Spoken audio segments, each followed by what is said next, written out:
classrooms. So I started sharing some of my wins rather selfishly with my colleagues, saying, hey, do you know what you might do to get some of the results that you want to see? So I started sharing some of the ways that you could organize a room just to make sure that there wasn't as much transition time. There wasn't as much downtime where students were saying, okay, what's next? I'm going to goof off. So that helped those colleagues get returns the way I did. So they were able to get more time spent on learning, boost student learning, and just have better classes. And as I began working with adults, I discovered there was a name for this practice, learner experience. All of these principles seem so obvious to me in hindsight, but maybe some folks can understand this issue, but sometimes when we're in the middle of a problem, the solution doesn't seem so obvious. We may not know that what we're looking for has a name or that there are resources and people who can help us. What I hope to do today is provide some of those resources, or at least a way of talking about design challenges and learner experience. Here's our agenda for the day. I want to dive right into the definition of learner experience. So what do we mean when we say that? Well, my elevator speech is that LX involves treating the learner like a guest instead of a captive. If we have our own children, or if we've been a high school student at any point, we've probably heard plenty of high school students say that school feels like prison. So that was one of my first challenges as a new teacher, how to make what we were doing in class feel more like a guest experience rather than a hostage experience. So what I'd like to do now, think about the nicest hotel that you've ever stayed in as a guest. I'm interested in how the staff anticipated your needs, how they made it easy to accomplish whatever it was you were there to do, and what treats did they include to make your stay enjoyable? What little things did they do just to surprise and delight you? And feel free to unmute yourselves or type into chat. Keith, let me know what folks are saying. For me, I love when they greet me by my name, when I'm checking in and I don't even have to say who I am. They just say, hey, Mr. Keating, you're welcome back. Mr. Keating does sound very distinguished. Yes, it's great to be known by name. Great to be acknowledged that way. Absolutely. Other thoughts?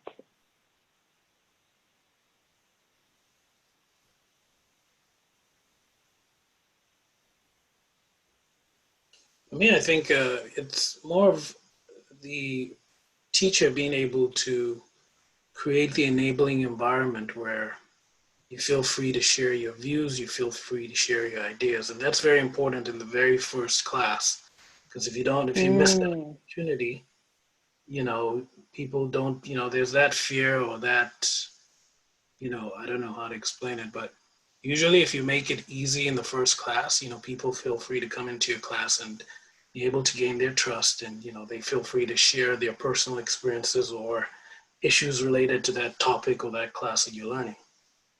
So for me, that's very It's really important. And Zizo's making the connection back to education. He sees where I'm going with this. And you need to be acknowledged as a human being. You need to feel safe and comfortable in that learning environment. And you have to have trust. You have to have trust that if you share something, that you will be fundamentally respected as a person. Absolutely. It's a great point. And Tiffany Leslie says they offer to do things or to take care of things for you. You're really looking at what are your needs. Absolutely. Absolutely. And I don't know if anyone subscribes to love languages, but if anyone's love language is acts of service, those kinds of things are very welcome. And sometimes when we're running around and busy, our love languages definitely are acts of service. Any others? Tracy said she loves that book. Yes. It's a great one. It's a really good one. Absolutely. Good. So I really love when there's a little surprise in my room for me. One of my love languages is thoughtful gifts, and they don't always need to be tangible or material, but just that idea that somebody left me a nice note saying, Tiffany, have a great conference.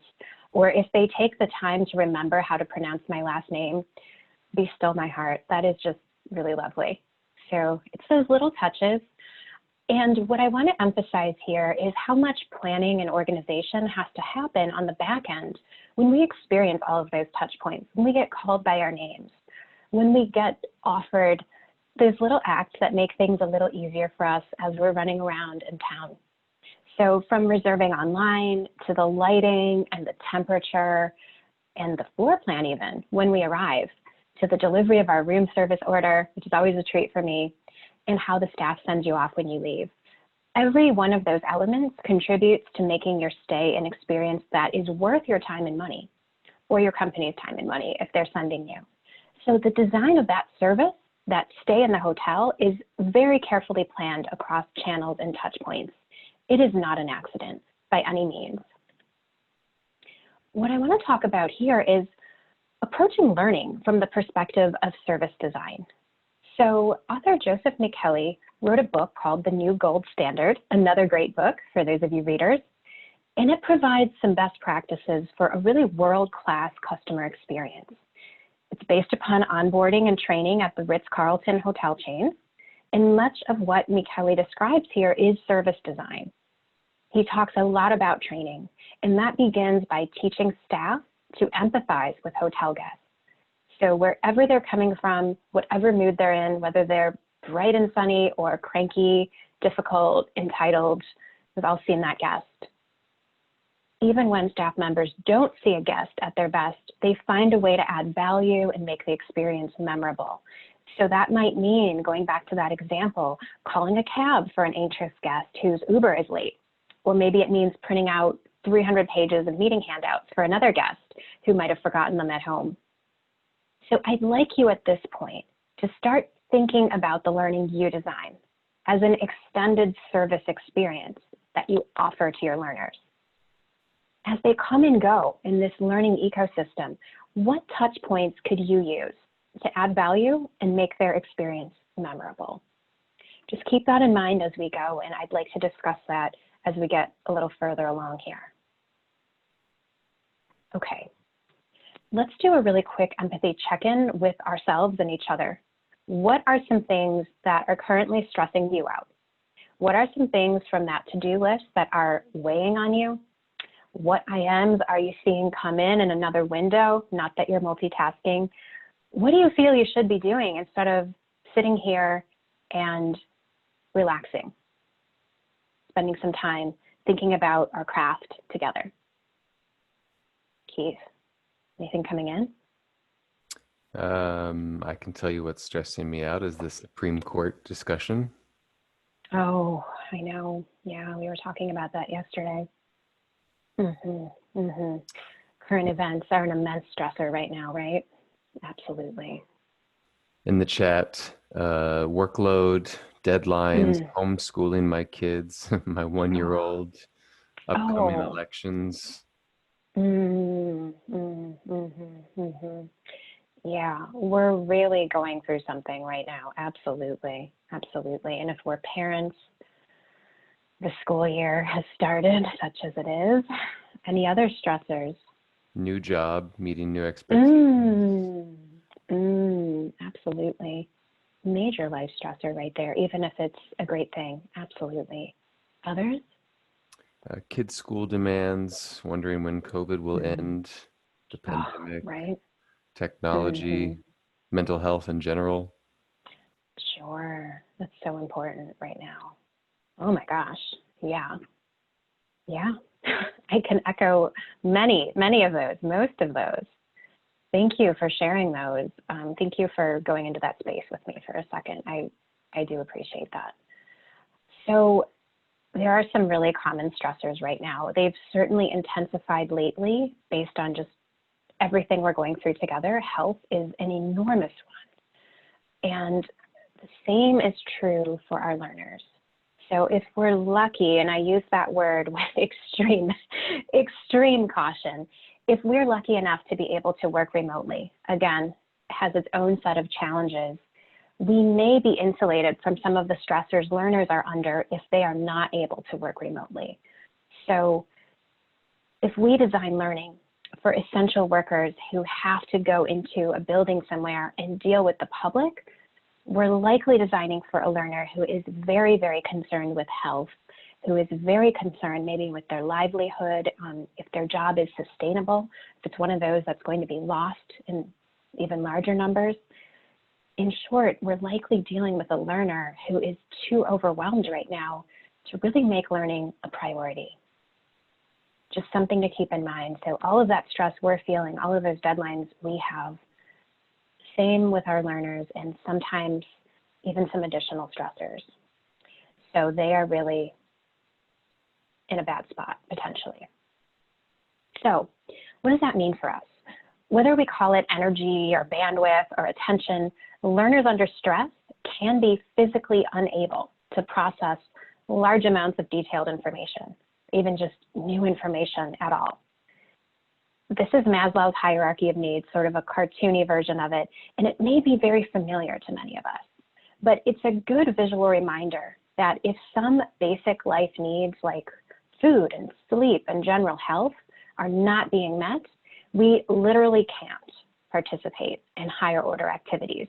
Just like my students could not stay awake, could not concentrate or focus on writing a 5-paragraph essay because they hadn't eaten since lunch the day before. They literally could not until they got something to eat. Unfortunately, learning, what we do, is up at the top with esteem and self-actualization. Just something to be aware of, something to remind ourselves of. Any questions so far?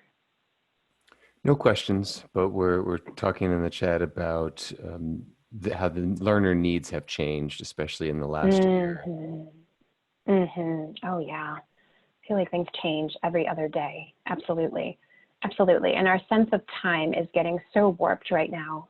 I've heard so many people express that, you know, last week feels like a year ago, or March feels like 6 years ago.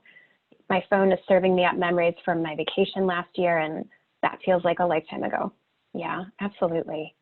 Good point. So there's where learning is. And we don't always have the bandwidth to move up from these, you know, bedrock things like safety. Safety is a really big concern right now. So moving on to the so what question. It sounds a little rude, but why should we care? So what? Well, first of all, there's no time, especially now with increased demand that many of us are experiencing, to convert instructor-led training sessions to live webinars or web-based training courses, and maybe to do it yesterday.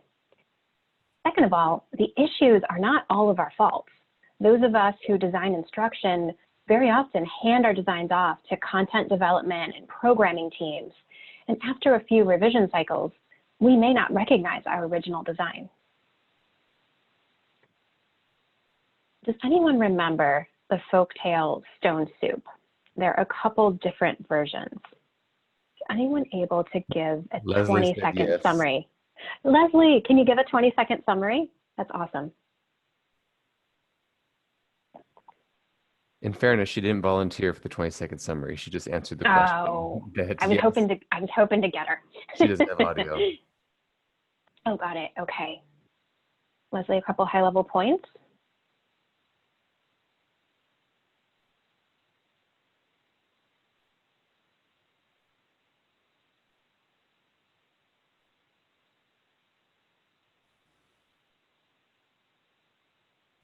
No one else in the chat, Tiffany. Nope. No, okay. Darn it. I was hoping to get Leslie. Okay. She says, so person says, not I, when asked to help. Oh yeah, good. That's excellent. Sure. So there are a couple versions of this story, and one of them is the additive version, the other is the subtractive version. So the one is a woman's making soup for her entire family, and she starts with a stone and she's starting to add ingredients, and everyone in her family stops by and says, hey, don't put this in, don't put in potatoes, I'm not doing carbs right now, don't put in anything spicy. And so as she obeys everyone's request, at the end of the day, there's just a stone and some boiling water. And everyone says, well, where's the soup? Well, I listened to everything you said. And the other version is that there's a couple of travelers going through a town, and they trick the locals into making a soup out of stones by very gradually saying, oh, this soup's delicious, but you know, could you just add a little bit of chicken, just add a little bit of vegetables? So either way, there's a little bit of addition or subtraction going on. Good. Okay. So why am I talking about this story? Why am I telling you a story today? How does it apply to L&D? What is going on with me today?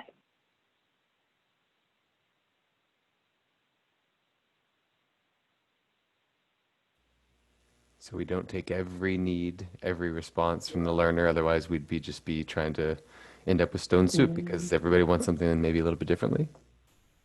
I love it. I love it. Folks are one step ahead of me today. That's excellent. Exactly. I want to illustrate how all those little tweaks and can you just, they add up to make the end product something that we don't recognize. So thinking about if you work with a large development team, everyone's making tweaks to what they see in front of them from their vantage point to accommodate constraints that come up and keep the project moving, which of course is admirable. We have to accommodate reality. But the cumulative effects of these changes can introduce complexity, clunkiness. It can take away things and make it very content-free. It can make it literally just the stone in the boiling pot of water. And that can make it very irritating. It can make it a waste of the learner's time. So we know that we have to make workarounds sometimes, but we also need to make sure that workarounds remain true to the original vision. Of course, we know that doesn't always happen. So how might we set the table behind the scenes for a better learning experience on the front end in the dining room, for example? We can do that by eliminating a few common design flaws that add extraneous cognitive load, or in other words, burn up the learner's effort and energy with unnecessary complications or frustrations so that they don't have much left to give for the real material. One of the foundational texts on product design is called Don't Make Me Think. It states that cues about how to use a product should be built into its design. For example, you shouldn't need a lengthy manual to use your microwave, for example. Now, in learning, we don't want our learners to be entirely passive. We want them to think, but we want them to use their effort and energy where it matters, in acquiring knowledge or skills. We want them to spend time on content, not the instructions, not how to operate the system, not whether they got course credit or whether the window just closed on them. We want them to build on what they already know and develop a mental model of the new material. And then we want them to practice. So these steps also require effort and energy.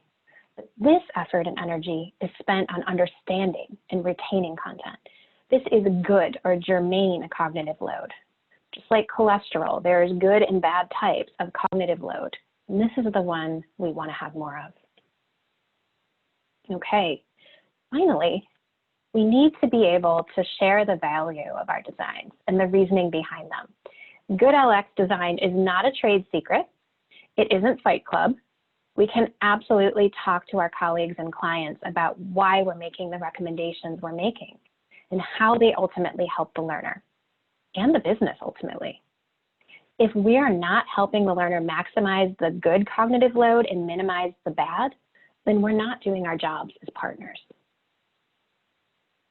Applying good LX practices also helps us secure our future as learning professionals. As we know, technology changes at a lightning speed, but the brain evolves slowly. Evolutionary time is on our side because we get to deal with the brain because we're learning people. Don Norman, one of the founding minds of user-centered design, points out that psychology should be our guiding principle. We don't want to over-engineer. We want the simplest and most effective tool for the job, not the shiniest object. So before we make our way into the light, let's take a brief trip into the darkness. Some common pitfalls that make the experience of taking our courses or using our job aids a little less than pleasant for our learners. So imagine that the overextended learner we met earlier is taking some required training. So that's one more to do on an already full plate, and they encounter some common design flaws, such as extraneous detail, access issues, yammering audio that starts immediately without their headphones on, and just interminable on-screen text. Based on what we know about extraneous cognitive load, How might these design flaws affect this learner's ability to learn? And how much will they retain? What do you think?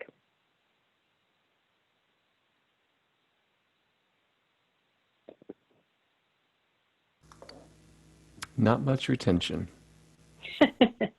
Good, exactly. Almost none, yeah, if we're lucky. We're exhausting every little bit of that tiny sliver of attention and energy that they started with.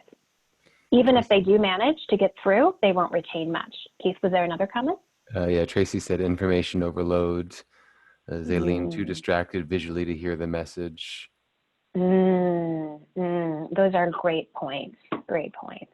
Yes, absolutely. Right. And pushing out these frustrating, overly complicated learning experiences can harm our long-term relationship with the learner and our credibility. The next time we want their attention, they're going to be even more reluctant to trust that it's for a good cause and that it's going to be worth their time and energy. So that's kind of burning a bridge there. Back to Don Norman. He is holding product designers and learning designers like us accountable in this quote. Of course, we care for our learners, but how might we design learning that demonstrates that care while also meeting business needs and client asks? Keep that in mind. Think about how you might apply that question to your own projects and maybe some challenges you've had there. Sometimes there can be a lot of tension there. Now let's look at some quick wins. So these quick wins are just that. There's some lower hanging fruit that can make learning more enjoyable without having to revolutionize your training department or your budget or even needing to be a leader in your department. You can do this as an individual contributor. None of these require a huge budget at all. They're absolutely within your reach. So as we go through these, again, I'd like you to think about projects where you might be able to apply them. So pick a number, any number. 2. 2, excellent, excellent choice. Okay, quick win number 2, incorporate choice. So learning styles have mostly been debunked as a myth, but learning preferences are still very real for many of us. For example, just myself, I generally prefer to learn by reading, sometimes taking notes. And that act of writing after I read something really helps me retain information, especially when I study language. That can change though, based on my energy level and how my day is going. If I've been busy or I'm in a lot of meetings that day, I may prefer to listen to a podcast or an audiobook. Our learner's attention waxes and wanes too. So again, someone who's had a day of back-to-back meetings may not feel like listening to more voices on a podcast. Someone who spent the day squinting at paperwork or drafting documents may prefer to watch a video. They don't want to do more reading. Someone who's too swamped to log into a lunchtime webinar, they may prefer to click through later. They may prefer to watch the recording and fast forward or rewind at their leisure. So recognizing that our learners may want to access our content in different ways at different times helps us demonstrate our care for them and it shows that we recognize they have preferences. Now, one objection I sometimes hear to this quick win is that it's expensive to develop multiple versions of the same deliverable. Absolutely. I hear that, but what I'll say is that you don't have to offer a ton of options right away or for every learning deliverable. You can build in some choice without breaking the budget. So you can start with the resources you have. For example, if you're making a training video, you have a script. Take out any notes to the director, any scene directions, and so on. Drop it into your organization's template and make it available as a document. You can go even lower tech by dropping an unformatted text version into the video description. Sometimes YouTube does that. If your resources are all in text format now, you can twist a well-spoken coworker's arm. Get them to record an MP4. It could be a job aid, it could be a process document that you could link to. If you can then track how many takers you get on each format, those metrics can help you get a sense of what people want and use and help you decide how to use your training budget in the future. If you find that people are loving your grassroots little podcast, maybe you invest a little more there. This is an example here on the screen just from Eon Magazine. So many of their articles, they're quite lengthy, they're a little bit involved, and you have the option to either read or listen. And same with TED Talks.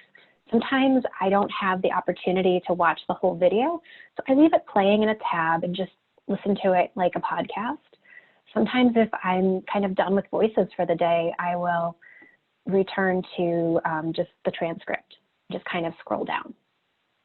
Good. Let's go back. Another number. Number 3 was 2. next. Number 3. Okay, number 3 on deck. Okay, make it easy on the eye. Good design can make the difference between a learning experience that is literally easy on the eye versus an eyesore. We've all seen those courses. We can incorporate major LX gains, even if we're not visual artists. I am not graphically gifted whatsoever, but there are a couple things that we can do that do not require a lot of skill. If you remember this monstrosity from the Pitfalls section, let's try to give it a makeover. But before we get started, let's define some constraints. We cannot phone a friend who's a graphic designer. We have to stick to this color scheme because it's company style.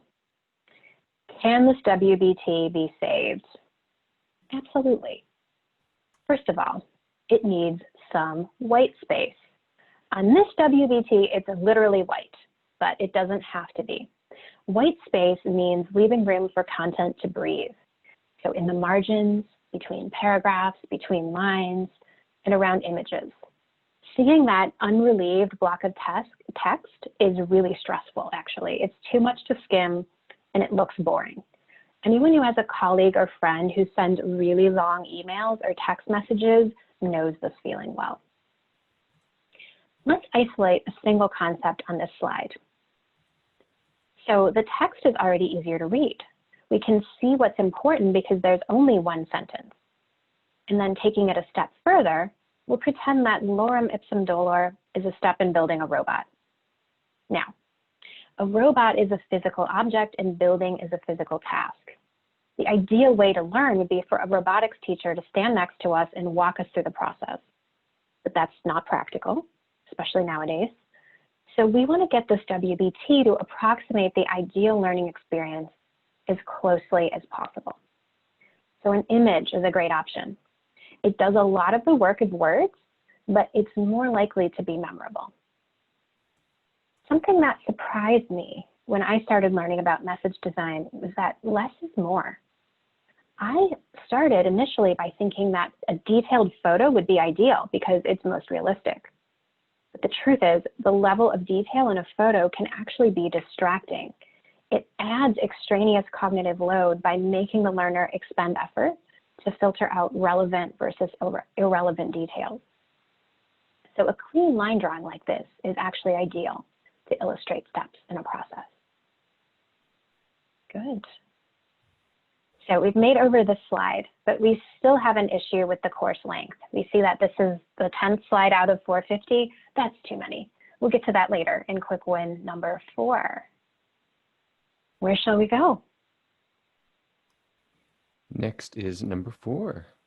Oh, how fortuitous. Okay, keep it short. Our learners would tell us that brevity is not only the soul of wit, it is also the soul of a good learning experience. We want to show respect for our learners' time during the workday, and keeping it short also makes sense from a cognitive science perspective. So we know that we tend to remember the first and last things that we learn. Those are the primacy and recency effects. So that's why studying in short bursts helps us to retain information, sometimes even taking a nap between study sessions. Short learning experience also decrease the amount of information that we have to hold in our short-term memory. If you've ever had to reread something in a text or rewind because you missed something that someone just said, you know what it feels like to hit that wall in your short-term memory. I don't know about you, but I've been feeling like my short-term memory is even more limited lately because of everything else going on, everything else competing for our attention, all of the other stressors Those make short-term memory a lot shorter. So again, we might hit that wall sooner or later, depending on our learning needs, depending on what's going on around us. Back to the hierarchy with Maslow. And part of offering a great learning experience is trusting our learners to know when they're done. This quick win is really closely tied with number 1, lead with the WIFM, or what's in it for me. So a series of short learning bursts that are indexed with clear WIFMs, like we see on this YouTube collection of videos, is much more memorable than a detailed 40-minute course. We can see here, and we'll go into this more in quick win number 1, but everything begins with what you're going to learn with that course. What are you going to learn by watching this video? How to solve a Rubik's Cube. You can see right there how long it is. So that's going to be more high interest because the learners search for that. The takeaways here are lead with the WIFM and don't try to sneak in extras. You can recommend related material, but don't expect to close the deal on an entire learning experience right now. Be okay with just planting the seed for next time. A really quick, positive, bite-sized learning experience where learners get what they need and get out will make them more likely to return in the future. Also more likely to recommend the learning experience to others. So we need to let them go. The door needs to be open both ways. Where shall we go? We have 1 and 5 Number 1 left. is... Number 1. Number 1 is number 1. Okay. Lead with the carrot. Lead with what's in it for me. So what will the learner be able to do after they watch your training video, take your course, or read your job aid? What problem is it going to solve for them? What burning question will it answer for them? There has to be that purpose beyond simply it's mandatory or, hey, we made this for you. Again, hey, I made this for you is really not that tempting unless it's a plate of freshly baked cookies or brownies or something delicious.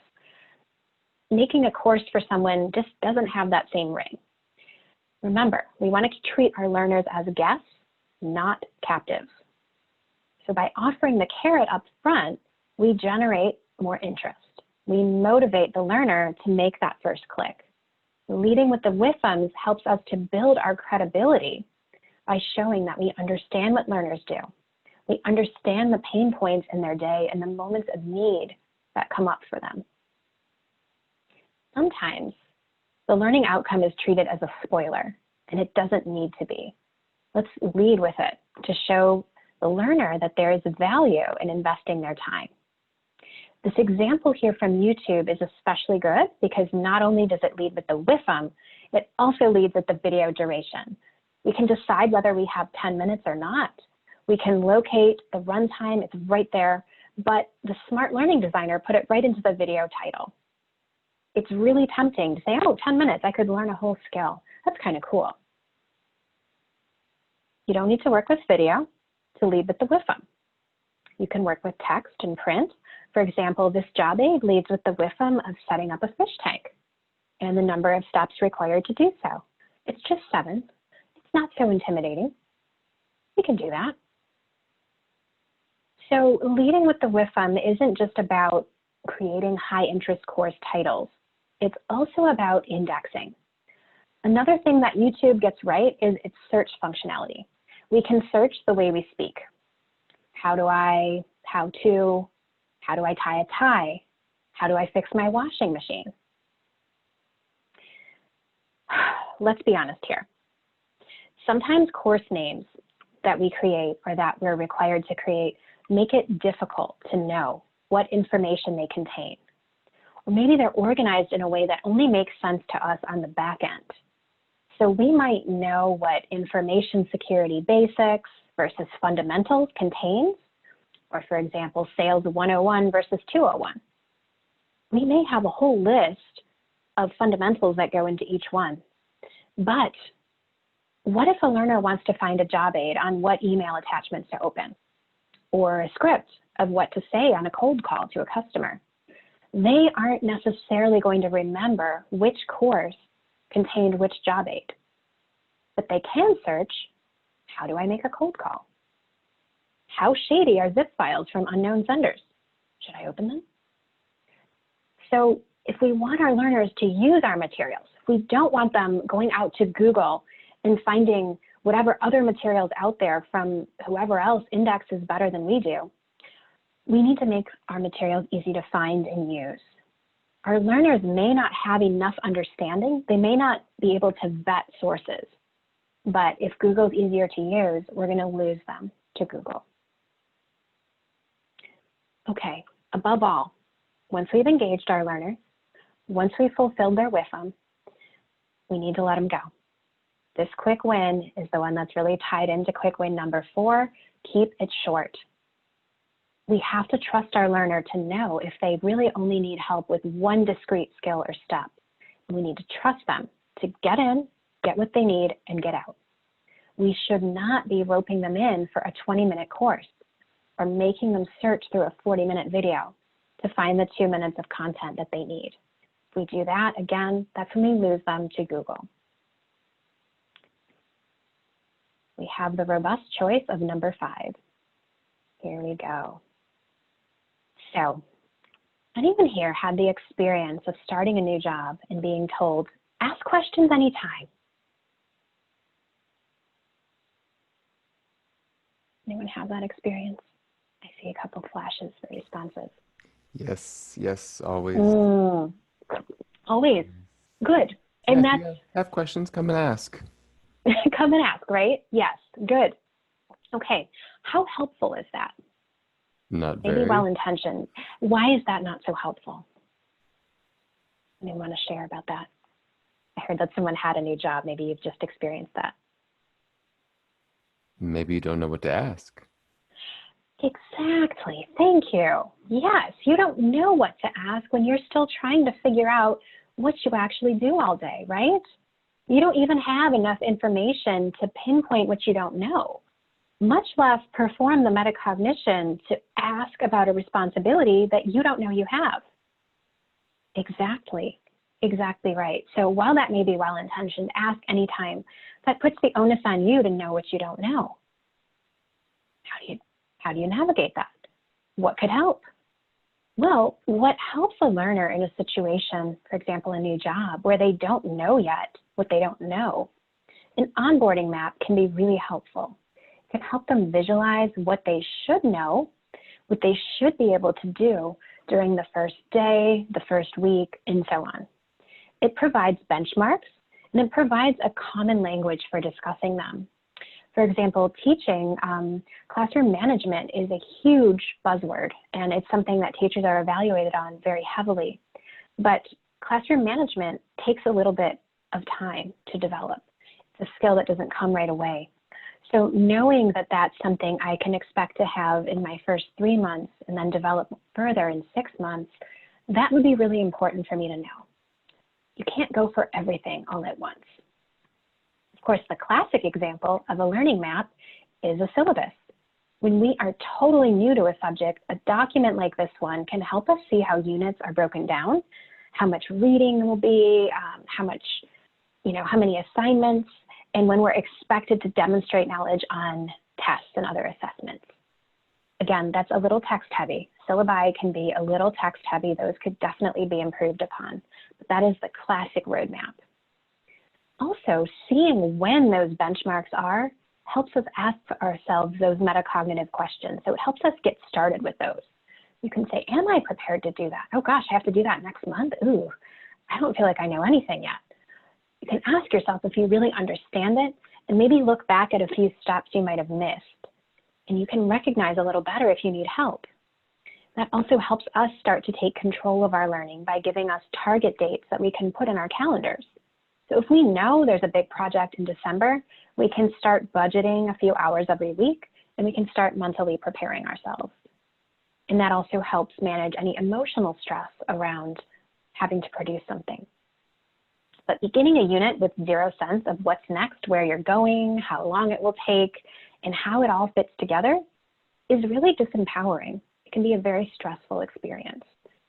I think that's why, even if a new job is a great thing and it's a wonderful step, it can be a major life stressor because that sense of uncertainty is very disempowering and unsettling.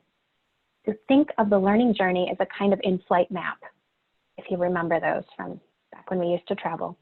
It's human nature to be reassured by visible progress, to want to check in and just make sure that that little plane is going to the right place. We all like to see that we're on the right path. Okay, we have gotten through all 5 of our quick wins. Let's review a couple takeaways before we have a discussion about some of our own challenges and ideas. Just to recap, thinking back to our hotel analogy, our goal should be to treat our learners like our guests. We have a purpose every time we engage them. We only offer them valuable information, and we offer them choices about how to consume it. Even without huge graphics budgets, we can clean up our formatting so that our job aids and courses are not too hard on the eyes. And just like my high school students, we can set up our learning environments to cue the kind of performance we want to see. And finally, we let learners go without a struggle. We trust them to come back when they need support. When that door is open both ways, learners become empowered to identify their own moments of need. Most of our learners want to perform their jobs well. Most of them are grateful when we give them accessible, usable resources that help them do that. But they also have a limited amount of attention and energy to spend with us, and we want them to spend that wisely. We want them to spend it on understanding and practicing the material, not in struggling to stay awake or juggling a lot of details that will never arrive in their long-term memory. Again, we want to leverage good cognitive load. I just have one caveat I want to share quickly before we enter our discussion. I said earlier that learners were just like us. That isn't quite true. In many fundamental human ways, they are. We all want health, financial security, and the best for our loved ones. We all get frustrated by unnecessary procedures and systems that don't work properly, but we need to be careful about conflating our learners with ourselves. Many of us got into learning because we were well served in school or other learning settings. Or if we weren't, we found our own ways of learning and enjoying the experience. That is not always true for our learners. Some of them may have had profoundly negative and demeaning experiences with school and learning. That was certainly true of some of my high school students. They failed so many classes that failure no longer felt like a sting. It felt like what happened. We can't heal all of those scars, but we can remind ourselves that learning has an outsized importance to us because it's our bread and butter.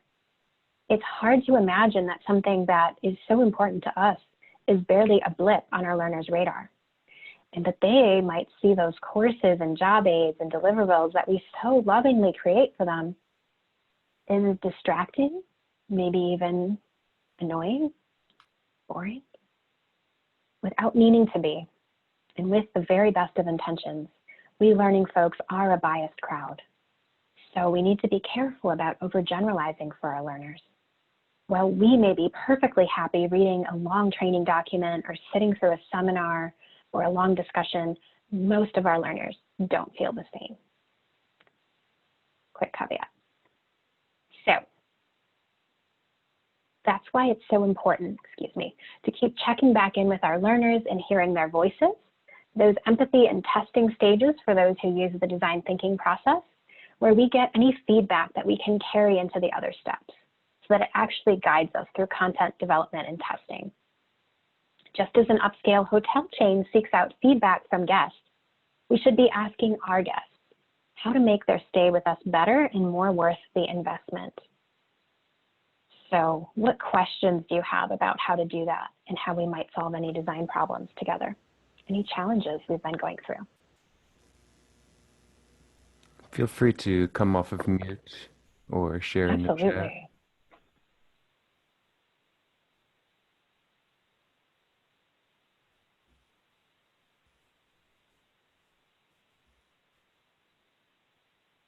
Any design challenges, thoughts, feedback? I think I'll go first since no Yeah, one's. please. I had an experience a few weeks ago where I was tasked to present on behalf of the chapter, and I will be doing the presentation next month. But it was a format that I was not used to, where we pre-recorded the session, and we're going to deliver the session, but we will be in the chat when the presentation is being played. So it was the first experience for me doing that. How do you incorporate, because we did, use the same learning experience formatting, and, I took a lot of tips from, Keith's session. But what is the best way to approach that? Because you're not going to be in the session. How do you handle that from, your thoughts as a learning experience person? Your thoughts. So let me make sure I understand. So the session format was that a presentation was going to be played and then there was a chat? All right, so let me clear it up. We pre-recorded the session. So we designed the information, the format. We designed the, material, presented and recorded it last week. The session is it's a 2-day conference, which we're going to be, going through in October. So it's pre-recorded. Okay. We will be in the session. So I just wanted your thoughts on that, or some best practice. Okay. I see. Yeah, absolutely. How about something like a go-do activity? I don't know the topic, but maybe an application activity that if there were a few maybe key points being made, ask the participants to think of a project or to bring a project they have currently in process and find a way to work in some of those concepts or best practices. That way everyone's sort of bringing a project that's really relevant to them. Would that be something that could make sense in that context? Yeah, but it's a little difficult because if it's pre-recorded, it's just like we're going to be playing a video during the session, and then we have Q&A. So we're not able to pause the recording. So it was a little bit of a challenge. We couldn't use breakout rooms. We couldn't do, all we could do is, just be in the chat. It's a big conference. So, it was we did the best we could, but it was a first experience for me doing it that way. So I just thought it's interesting. I don't know if Keith has to share or to add on that, but. Yeah, you could even ask them in advance that, have a project ready, bring your questions, maybe solicit some questions in advance, just so there's some model in the chat for how that might go. Maybe bring a design problem that they might discuss in the chat, or give them a few questions to consider, just on their own. Keith, do you have anything? Any other thoughts? I mean, I agree with everything you're saying. I think the chat is such a valuable way to pull in what is happening elsewhere. So, assuming you could pause the recording, I would, and if you can't, I would figure out a way to maybe do that and build that in, and that way you could incorporate live with recorded aspects. Tracy says, I like how those too. Tracy said, prepping the learners in the meeting invite can also be really helpful. Absolutely. That front loading is so important. Yeah, it's easy enough just to have a project ready if we just think about that in advance. Yeah, when we're put on the spot, it's a little harder, I think. Absolutely. It's a good point. Other comments or questions? Janet had a question about e-learning. If you were designing, we're trying to design with learners in mind, what if you don't know necessarily about them? And I had given her some examples, but I did it not for e-learning. So we were talking in private chat that some ways that you could understand your learners better is if you have a general idea of who the population is, you can conduct empathy research. And part of that empathy research output could be creating learner personas for them that are kind of that generalized amalgamation of who represents your learners, or possibly learner personas may already exist that you can leverage. Another good example is we tend to have subject matter experts across organizations, so you could always talk with them. I'll give you a quick example. We at GP Strategies, we have a lot of global clients, and we talk about design thinking and empathy research. And one of the responses is, well, what if we don't have access to the learners? Well, the next Mm, step for me is that I look in my own organization to say, hey, who has been working with these clients before? Who can give me mhm, some sort of insight into those learners? And so you may not have mhm, direct access, but maybe through your network, you can get a mhm. deeper understanding of them. Absolutely. I'm just thinking about how I reached out to folks who work with the trainers who did have access, and they would say, hey, here's how they are, here's what they want. That was so valuable for me before I ever met any of our learners. It's a great point. I see some flashing of the chat. What else? I pulled it in already. Oh, excellent. Any others? Other thoughts, comments?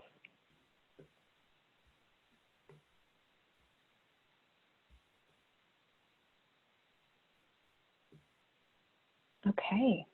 Well, if there's nothing else, I want to thank everyone for their time today. Maybe in this next 5 minutes, you can get yourself some coffee, stretch your legs. I want to wish everyone just health and happiness. I want to remind you to please take care of yourselves. And I do want to echo that. I hope that as you continue to participate in webinars, that you take a little time for yourselves. Don't get Zoom fatigue, whatever you do. I wanted to share with you a few resources. I want to encourage you to add me on LinkedIn. I've made a lot of friends in webinars recently, and it's been great. I also want to encourage you to pursue a membership or just check out a few offerings from the Interaction Design Foundation. They're a little bit more UX focused and UI focused, but I found it tremendously helpful.